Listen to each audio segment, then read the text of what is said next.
First up, we have to keep out. Imagine a big, scary dog guarding a house. You see a sign that says keep out. What does that mean? It means don't enter. It's a warning to stay away. Maybe there's danger, maybe it's private, but whatever the reason, you gotta respect the sign. Now, you won't always see a literal sign. Sometimes keep out is used figuratively. For example, you might say, I try to keep out of other people's business. This means you avoid getting involved in things that don't concern you, see? Simple. Next, we have to keep away from and to find fault with. Keep away is similar to keep out, but it's more about distance. Imagine you have a cold.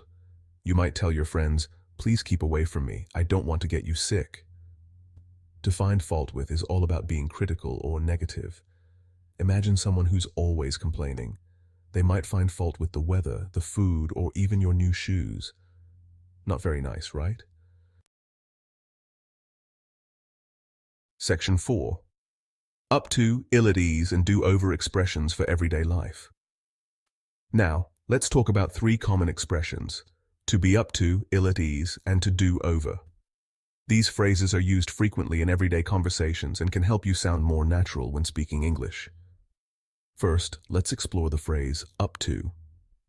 This expression is often used to inquire about someone's activities or plans.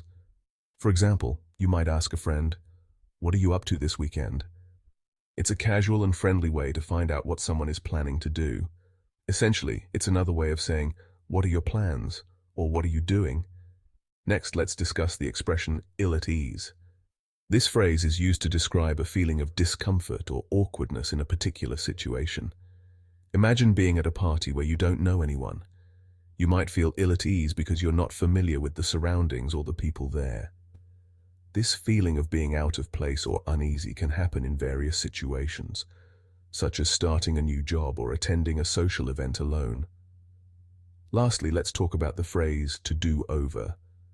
This expression means to repeat something, usually because it wasn't done correctly the first time. For instance, let's say you bake a cake, but it comes out burnt. You might decide to do it over and try again. This phrase can be applied to many situations, whether it's redoing a school assignment, fixing a project at work, or even retrying a recipe in the kitchen.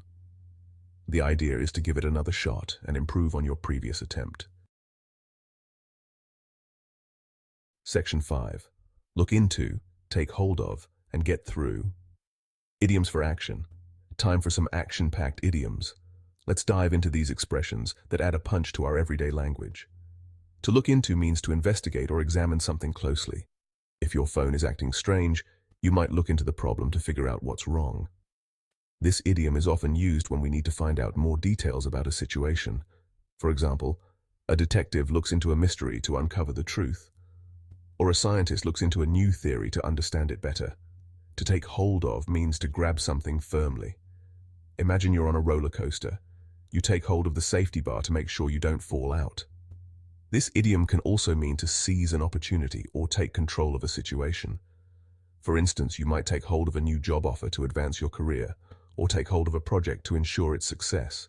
To get through means to successfully deal with a difficult situation. You might say, "I had a lot of homework, but I managed to get through it."